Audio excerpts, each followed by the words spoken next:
آگے بڑھتے ہیں، آپ کو بتاتے ہیں وفاقی وزیر خزانہ شوکت طرین نے کہا ہے کہ بجلی کی قیمت نہیں بڑھائیں گے، انکم ٹیکس کی شرح میں اضافہ نہیں کریں گے۔ IMF کو بتا دیا کہ ہمارے ریڈ لائن کیا ہے، ملکی معیشت نے استحکام حاصل کر لیا ہے، اب شرح نمو کو بڑھانا ہے۔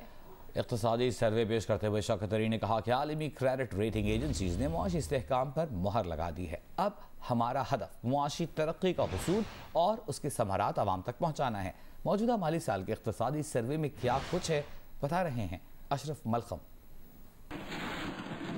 تمام مقامی اور عالمی اندازوں کے برعکس معیشت نے 4% گروتھ دکھائی۔ ترسیلات زر میں 29% اضافہ ملکی معیشت کے لیے رحمت کا فرشتہ ثابت ہوا۔ وزیراعظم کا سمارٹ لاک ڈاؤن کا بہت بڑا فیصلہ تھا۔ مہنگائی بڑھی لیکن عالمی مارکیٹ کے مقابلے میں پاکستان میں چینی، گھی سمیت مصنوعات کی قیمتیں کم بڑھی۔ یہ کہا وفاقی وزیر خزانہ شوکت طرین نے اقتصادی سروے برائے مالی سال 2020-21 پیش کرتے ہوئے۔ وزیر خزانہ نے کہا مڈل مین 600% تک منافع کما رہا ہے۔ اس سے جان چھڑانے کے لیے کولڈ سٹوریج بنائے جائیں گے، بنیادی ضروری اشیاء کے اسٹریٹجک ذخائر قائم کریں گے۔ یہ ہمارے لیے ایک اس کا پرنسپلز کی ریڈ لائن ہے پرائم منسٹر کے لیے۔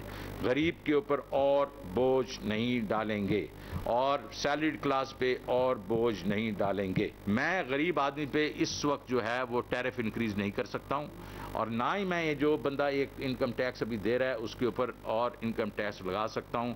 اس وقت 113 ارب روپے کے ہمارے انکم ٹیکسز ہیں، پرسنل انکم ٹیکسز، اور وہ کہتے ہیں 150 ارب اور لگا دیں۔ تو یہ کہاں ہم یہ از اٹ جسٹیفائڈ؟ نو سر۔ وفاقی وزیر خزانہ نے بتایا کہ قرضوں کی ادائیگی 1500 ارب روپے سے بڑھ کر 3000 ارب تک پہنچ گئی ہے۔ ملک میں بجلی کی پیداوار زیادہ ہے، صلاحیت کے مطابق ادائیگیاں کرنا پڑ رہی ہیں، جس سے گردشی قرض میں اضافہ ہو رہا ہے۔ 13.25% شرح سود کی وجہ سے قرضوں میں اضافہ ہوا۔ 38 ٹریلین جو تھا وہ پچھلے سال 36.4 ٹریلین تھا، اور اس سے پہلے 19-20 میں جو یہ تھا وہ بڑا تھا 3.7 ٹریلین سے۔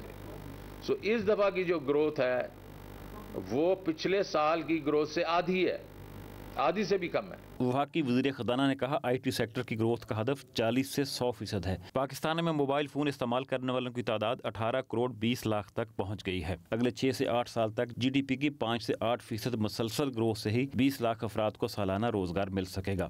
ہماری تینوں جو کریڈٹ ریٹنگ ایجنسیز ہیں، موڈیز، فیچ اینڈ اسٹینڈرڈ پور، انہوں نے ہمیں ری انفارم کیا ہمارا فارن کریڈٹ ریٹنگ، اور یہ جو ہے ایک طرح سے ایک مہر ہے کہ ہمارا اسٹیبلائزیشن پروگرام جو ہے وہ کامیاب ہوا ہے کہ ہم انٹرونشنز کریں گے۔